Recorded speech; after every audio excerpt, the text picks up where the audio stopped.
weekend because we got some great games. Let's start with we just talked about this, the Golden Knights and Canucks, and it's amazing what a little winning streak will do because I'm kind of getting the sense that the bettors are starting to line up the ticket windows again to back VGK. They are, and you can see it with the line. So right now at our book, the Golden Knights are a favorite of minus 160, but what's super fun about this game is when you compare the lines in Vegas as compared to the casinos that aren't in Las Vegas, there's major differences, and this is the first time that's happened in a couple weeks because the Knights have been so cold, nobody really wanted to play them. They're actually as high as minus 170 in one of the books here in town, and you can look, and they're as low as minus 156 elsewhere. So that's a big difference. So you can see that the locals are back to betting VGK after a couple weeks break. Jason, a curryless Golden State Warriors, do they still draw the attention tonight, facing one of the best games, probably the top team in the West against the top team in the East with the Raptors? People are looking at the Golden State Warriors versus Raptors line. They don't care that Green isn't playing. They don't care that Curry isn't playing. They're seeing that there is a plus 340 on the money line, and they're saying, I'm betting it because I have to bet it, because I'm never going to get the Warriors as a 340 dog ever again, and that's all they're doing. Warriors money line is the big bet here. You know, nobody really cares to take the +9. They want the big payout. So despite the fact that they have no Curry and Green, they're betting Warriors money line because why not? Well, Curry has been out. Golden State, by the way, for our listeners, 5-5 straight up on the road, but it was a negative number. Yeah. Durant's had a couple big games the last few games on the road to get him to that 500 mark. Yeah, and clearly this is, a case where Steve Kerr says, I don't care about this game, I need to rest my guys longer, and the Raptors are going to try to win because it's the Warriors. So it doesn't seem like a great spot for the Warriors to pull off the upset, but again, people are looking at that plus 340 next to the Warriors, and that's something they haven't seen in a long, long time. Well, we know what the big event is tonight. It's the Saints and Cowboys. This will be the most heavily bet game on the board. I think this is going to be one of the most heavily bet NFL games this weekend. The Saints riding this tremendous winning streak, blowing out one opponent after another on just an enormous, not only straight-up win streak, but they're covering spreads as well. I think they've covered 9 in a row. They will be matched up with the Cowboys, who have shown some signs of life tonight. I thought this might be a pros versus Joes when the line first jumped out, but I'm sensing that's just not the case, and that both the tickets and the money are going to be on the Saints. So we did get a lot of pro action early on the Cowboys, early in the week. They ended up taking plus 7.5, and then it came down to the line came down to 7. They also took Cowboys money line at plus 270 a little bit as well. It's down to plus 260 there. But since that move, it's been all Saints. So the money line has been at plus 260 for a while. No sharp bets at that price, and nobody wants to take 7 with the Cowboys. They will take 7.5. Everybody's on the Saints, though. The ticket count on the Saints was massively big. Last I checked, it was like 5-1, and it looks like it's even bigger than that now. And also, the other thing is we had to add some juice to the Saints. So we were at -7 flat, now at -7, -120. So people are going to have to, pay a little extra when they want to put the Saints in their parlays, because that's going to happen a lot also. Going with the sharp, though, money early on the Saints, early on the Cowboys, they also bet the under early, which makes sense because you figure the only way Cowboys are going to cover this number is if it goes under. Yep. So teams that are on a 9-0 straight up an ATS streak tend to draw the public money. Let me ask you this, Jason. We know a lot of times a Sunday night game you're going to rely on that team because of a teaser. Are you getting a lot of Saints teaser money to try to leave them open going into the weekend? A lot of Saints teasers. The favorite teaser is the Saints and under, because they're saying, wow, I only have to get to over 43 if I want to take, or over 44 if I want to take a Saints teaser. They're going to score that themselves. So the Saints and over teaser is very, very popular right now. Moving to football, the first of the conference championships is the MAC game. And to me, if I made this line a few weeks ago, it would have been even. Northern Illinois has looked poor, but they've had this locked up for weeks. Buffalo had a win last week, and now they're laying over a touchdown. Tell us about the game. Yeah, this is a fun one because usually we talk about pros versus Joes, but this is actually a pros versus pros because we've got some sharp play on both sides. They're laying with Buffalo and taking with Northern Illinois, so pretty good two-way action. We had to adjust the juice a little bit, but really good two-way action in this one. I don't know if the public's really going to chime in too much on this one, so we're in a good spot with good two-way action. No, but they'll be betting the nightcap, which is Rose Bowl bid on the line, Utah and Washington. I think Washington was expected to be in this game before the season started, And a lot of people thought Utah would be as well. Utah, of course, has had to overcome some big injury issues down the stretch this season, but they're in the Pac-12 title game. Huskies the favorite, though.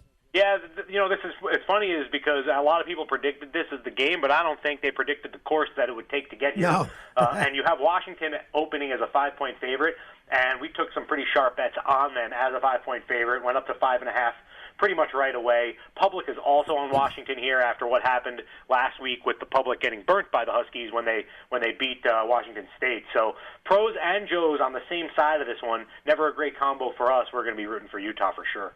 Jason, Mother Nature has given us a plethora of games, makeup games this week, and the first is Stanford-Cal. You know, how much has this line changed since from a few weeks ago when it was originally scheduled, and has the money tilted because of that? Well, right now, Stanford is a 3-point favorite. They opened -2, and it got bet up to -3. We took, I'd say, somewhat sharp bets laying 2.5 and 2, which is why it's up to 3 now. Not a ton of action on the game, though. It's pretty quiet. It looks like most people's money is being concentrated on these championship games, but kind of like you said, it's nice to have a couple extra games here the last week of the season. Stanford here as a field goal favorite on the road.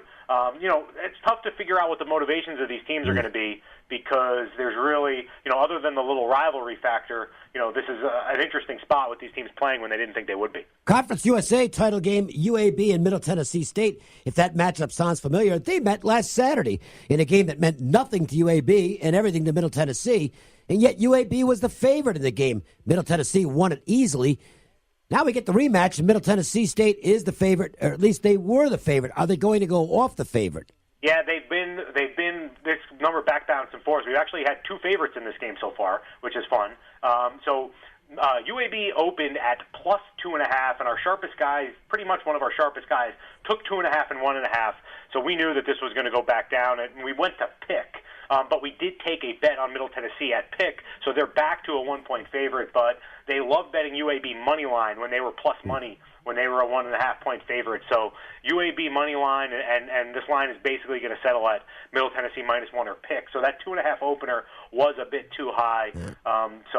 People who are betting that UAB money line certainly got a very, very good price. I jumped in right away. I normally don't bet Sunday night. I made 3 bets on Sunday night. One of them, I actually bought a hook.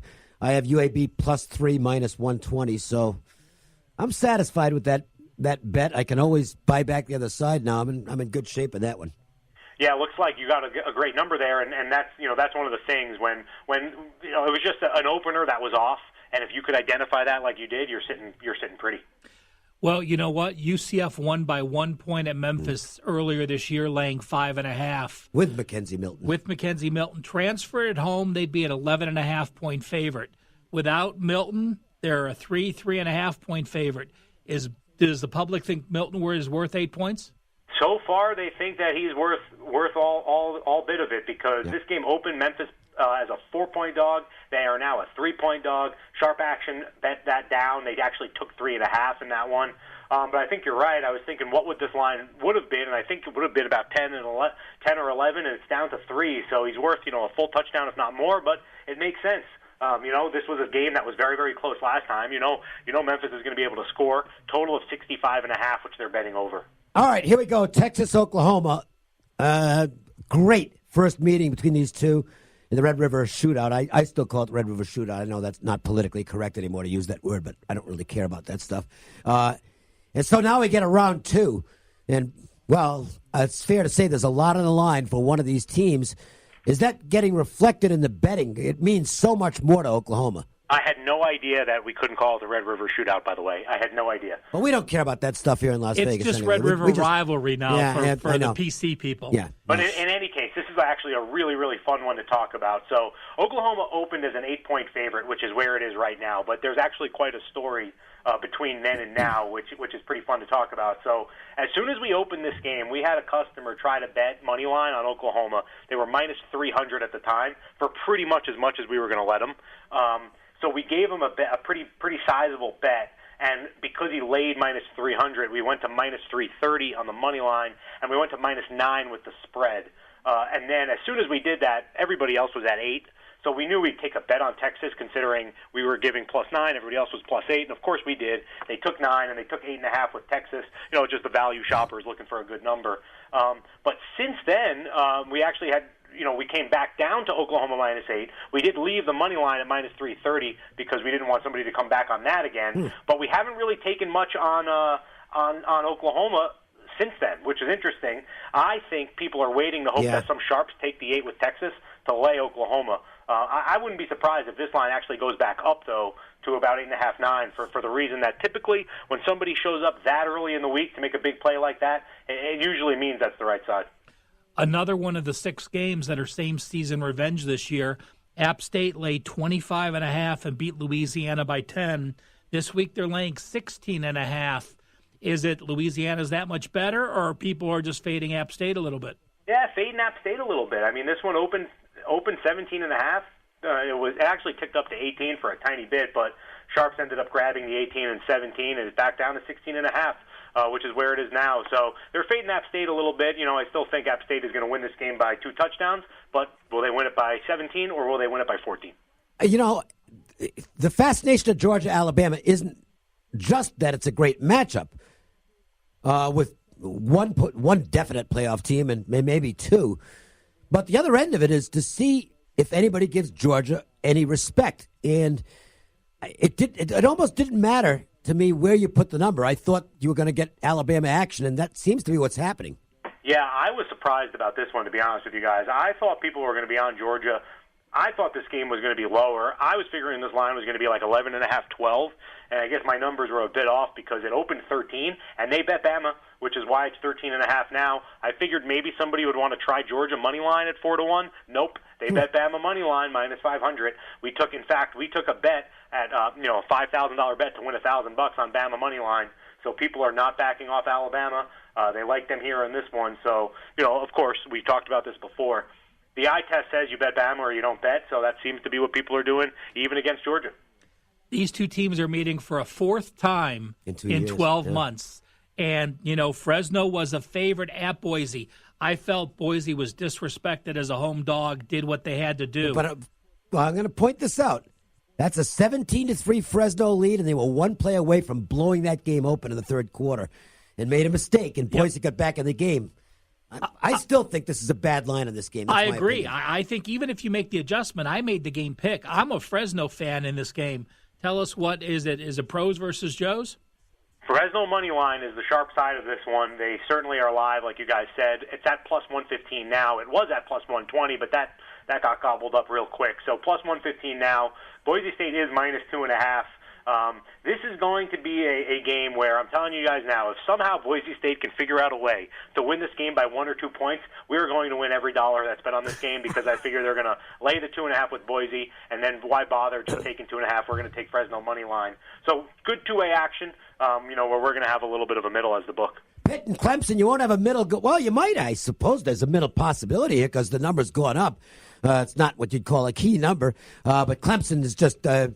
Is there anybody who thinks Pitt's got any chance against them? No. If anybody would like to bet Pitt, please come down to one of our fine, because nobody wants to bet them. Clemson is a huge favorite here. It's 27.5. This one opened 25, if I remember correctly. Ever since that Syracuse scare, none of these games have even been close. No. I mean, Clemson's just been killing everybody. The closest game of any of them was when they beat Boston College by 20 of any of their games since then. So they've just been on a roll.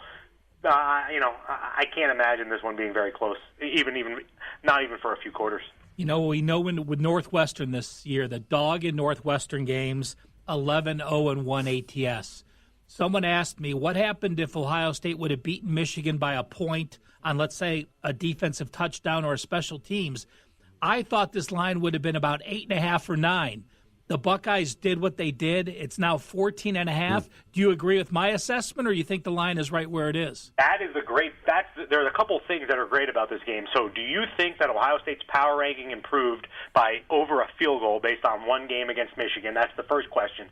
And the second one is, what happens if Alabama kills Georgia and then you have a scenario where Oklahoma wins easy? Ohio State is going to need to win this game by like 70 points to get the committee to get the committee happy. But also, if Georgia pulls off the upset against Alabama, that's a lock. And you figure Alabama's getting in, so Ohio State's not going to need this one.